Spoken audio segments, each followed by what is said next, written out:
आज हम लोग डिटर्मिनेंट के 4th डे में आ गए हैं और जैसा कि ग्रुप में कुछ लोगों ने डाउट्स पूछा है, आज हम कुछ एक्स्ट्रा क्वेश्चंस पे डिस्कशन करेंगे, साथ साथ जो डाउट्स है उस पर भी एक दो डिस्कस करेंगे।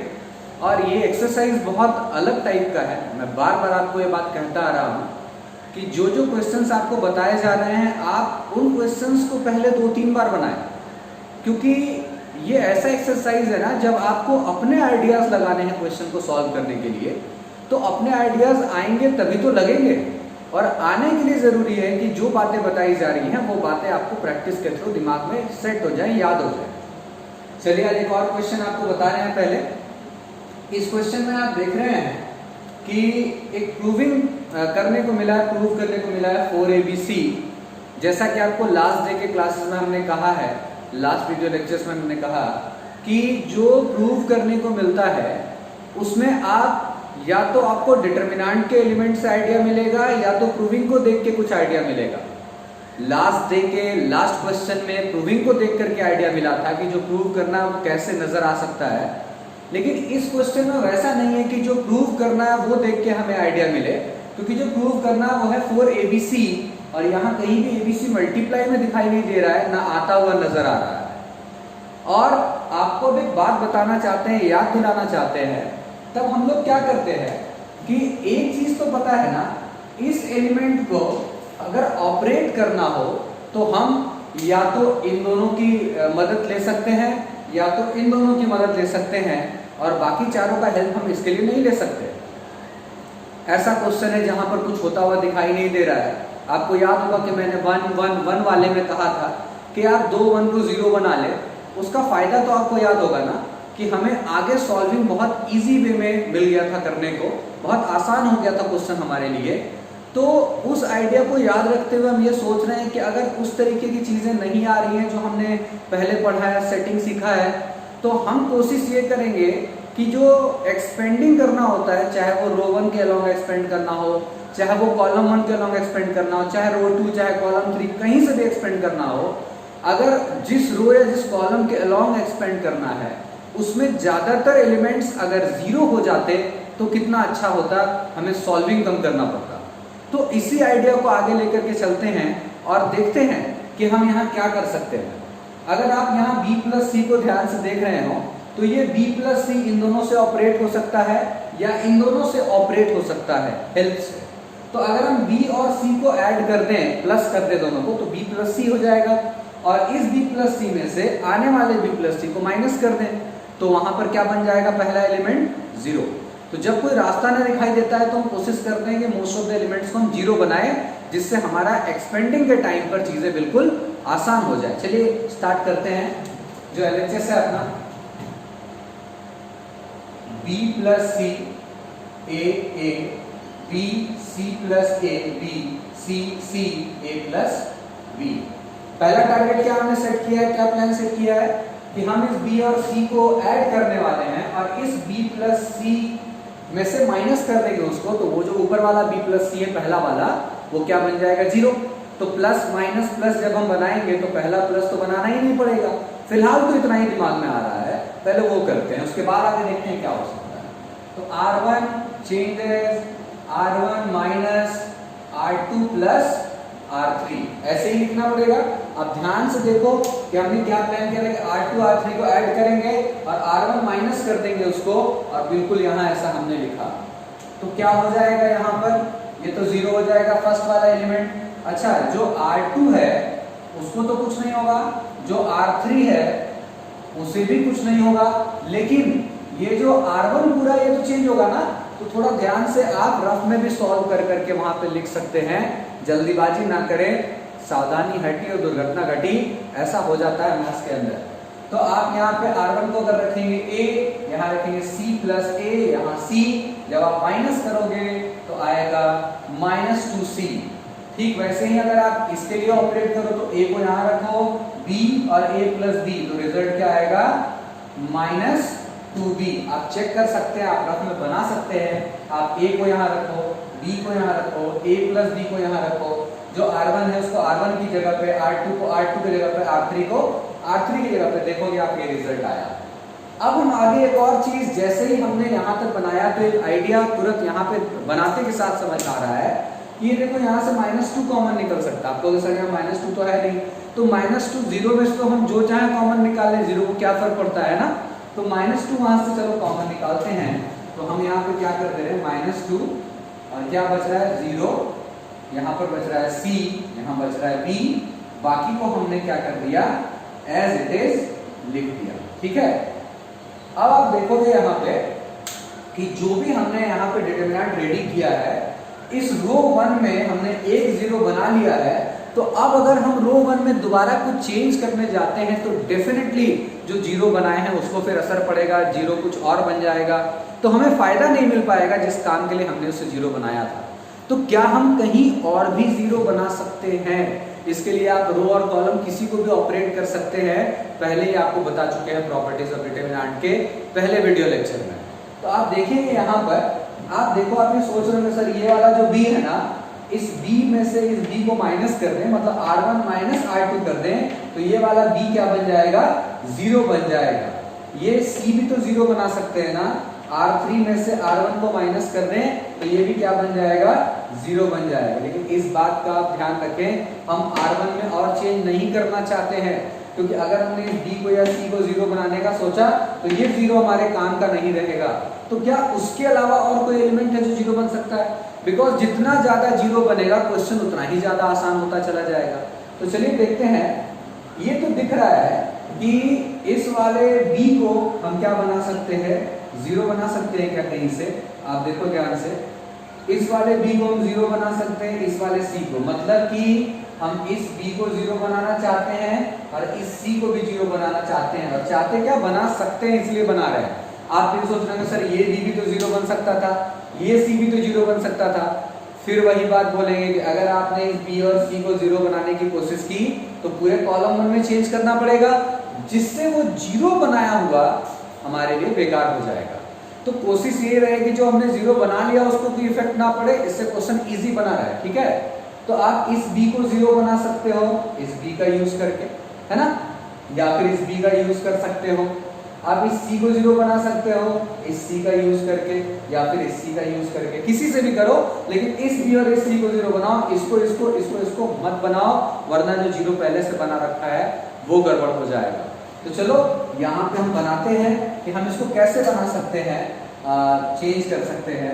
चलो अभी तक तो बहुत बार हमने रो यूज किया, एक बार कॉलम ही यूज कर लेते हैं कि क्या किया जाए। ये जो B है ना, इसको हम समझ लेते हैं कि कॉलम 3 का हिस्सा है, और कॉलम 3 माइनस कर देते हैं कॉलम 1। आप चाहो तो और भी चेंजेस कर सकते हो, आप R2 माइनस R1 भी कर सकते हैं। चलो वही ले लेते हैं, R2 changes R2 minus R1। ये तो हमने इस B को इस B से माइनस करने का सोच लिया। और चलो R3 changes R3 minus R1 भी कर लेते हैं, and R3 changes R3 minus R1। जब ये दोनों करेंगे तो क्या होगा देखते हैं। पहले तो -2 लिख दो जो बाहर है, फर्स्ट रो को पहले लिख दिया जाए क्योंकि इस बार फर्स्ट रो को कुछ होने वाला नहीं है।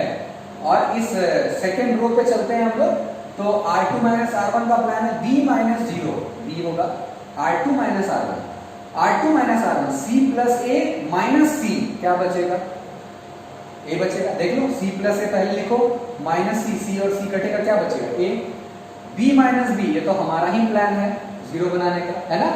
उसके चलो R3 माइनस R1, तो हमने तो प्लान इसके लिए किया, लेकिन ये भी तो ऑपरेट होगा। C माइनस 0 C होगा, C माइनस C 0 होगा, A plus B minus B, क्या बचेगा A।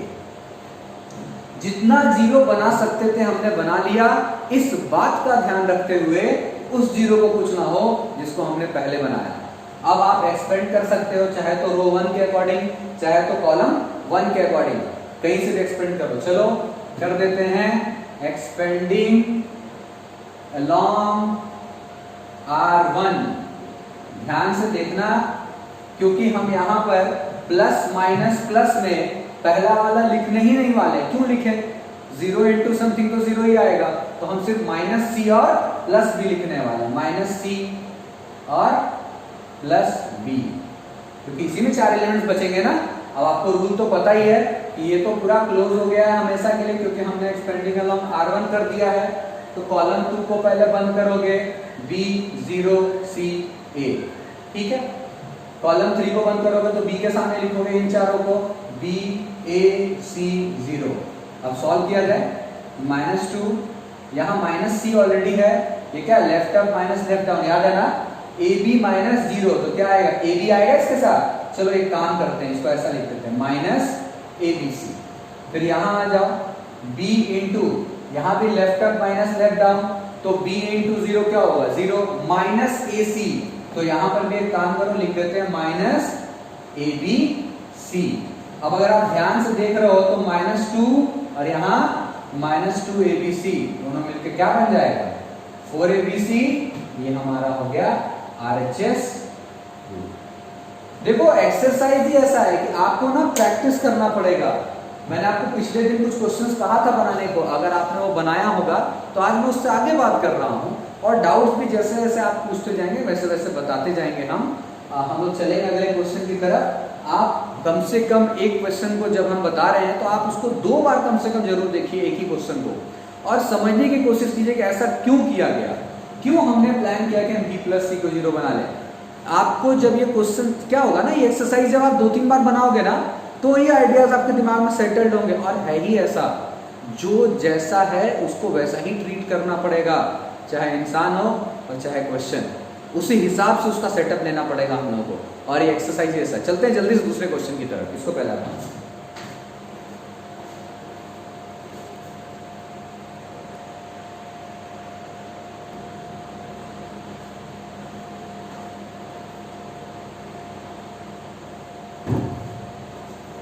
तो सेकंड क्वेश्चन आज का, इस क्वेश्चन के बारे में ग्रुप में पूछा गया था आज, तो सोचा एक डाउट पहले बता देता हूँ। देखिए, एक क्वेश्चन को बनाने का सिर्फ एक प्रोसीजर नहीं हो सकता, लेकिन आप जो भी करो, आप जब भी करो, तो आप जो रूल्स है, जो डिटर्मिनेंट के प्रोसीजर्स हैं, जो उसके प्रॉपर्टीज है, जो मैंने फर्स्ट वीडियो लेक्चर में बताया, उसके अकॉर्डिंग ही करो। ऐसा ना करो कि आप आइडियाज कुछ और लगा दो जो होता ही नहीं है, जो गलत है। ठीक है, जरूरी नहीं कि आप इसको वैसे बनाओ जैसे हम बना रहे हैं, आप अपने भी आइडियाज लगा सकते हो, लेकिन रूल्स पे जरूर रहो। रूल्स पे अगर आप नहीं रहोगे तो फिर आपका बना हुआ गलत हो जाएगा। चलिए, इसको हम देख रहे हैं, इस डिटर्मिनेंट को कि LHS ये है, RHS ये प्रूव करना है। तो सबसे पहले जब प्लस का साइन आता है ना, तो एक बात कहा है कि आपको ब्रेक करने का बात ध्यान में आता है कि हम ब्रेक कर सकते हैं डिटर्मिनेंट को, 2 या उससे ज्यादा डिटर्मिनेंट्स में हम ब्रेक कर सकते हैं। तो उस अकॉर्डिंग अगर आप देखोगे तो डेफिनेटली ये 2 डिटर्मिनेंट ब्रेक हो सकता है, क्योंकि यहाँ हर एक एलिमेंट में कुछ ना कुछ प्लस में किया हुआ है। तो हम इसको सबसे पहले 2 डिटर्मिनेंट बनाते हैं और ये सोचते हैं क्या इसका कोई फायदा होगा। हम देखेंगे कि पहले वाले में B C A Q R P Y Z X आएगा, सोच रहे। दूसरे वाले में C A B R P Q Z X Y आएगा दूसरे डिटर्मिनेंट में। तो देखने को ये मिलेगा कि फर्स्ट वाले में A P X C R Z B Q Y आएगा, A P X C R Z B Q Y वही है, लेकिन अरेंज नहीं है। अरेंज तो करना जानते हो, प्रॉपर्टी नंबर 2 कि 2 रो या 2 कॉलम को इंटरचेंज करो, बाहर का लगा दो माइनस, बताया था। दूसरे वाले डिटरमिनेंट क्या है, CRZ, ये भी ठीक है, APX वो भी ठीक है, BQY वो भी ठीक है।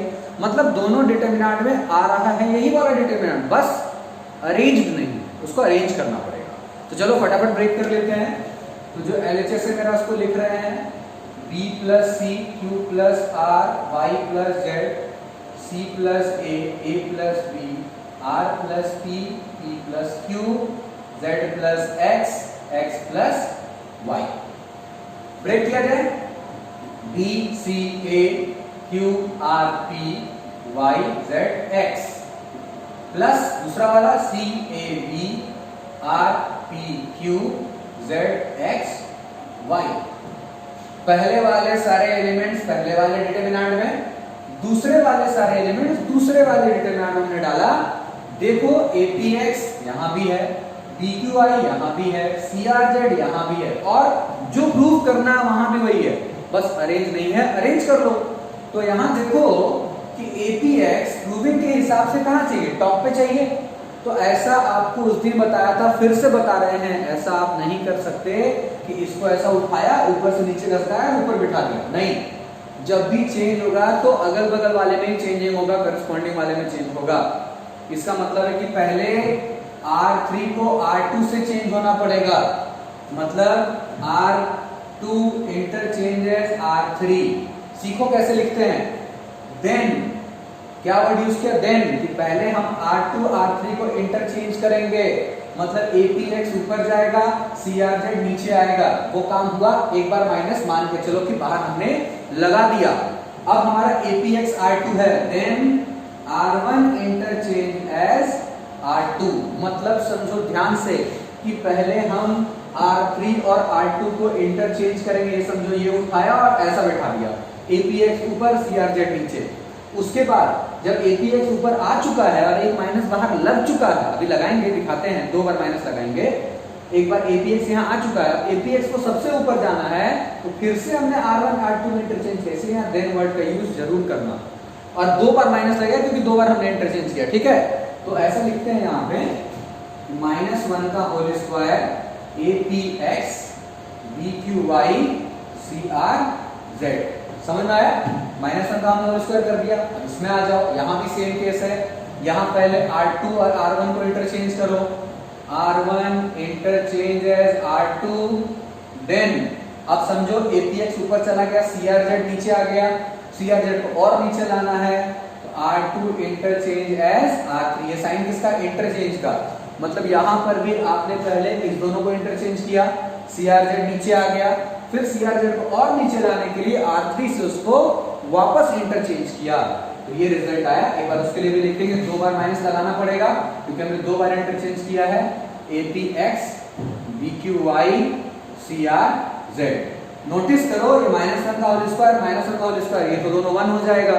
और ये जो डिटरमिनेंट है ये भी वही डिटरमिनेंट है। और जैसा कि मैंने बताया था, डिटरमिनेंट इज अ नंबर, आप इसको नंबर की तरह ऑपरेट कर सकते हो अगर सेम है तो। दोनों ही सिमिलर डिटरमिनेंट्स हैं, दोनों ही ऐड हो जाएंगे और रिजल्ट जो है वो आ जाएगा 2 APX BQY CRZ, जो कि किसके बराबर होगा, मेरा RHS के बराबर। देखो हमारी कोशिश रहेगी तुमको इजी से इजी तरीके से बताया जाए, फिर भी तुम अपना आइडिया जरूर लगाओ, सोचो कि हम क्या कर सकते हैं ऐसा जिससे हम इस क्वेश्चन को सॉल्व कर सकते हैं। जल्दी से चलते हैं तीसरे क्वेश्चन की तरफ और देखते हैं कि अगले क्वेश्चन में क्या है। आप इसको बताओ।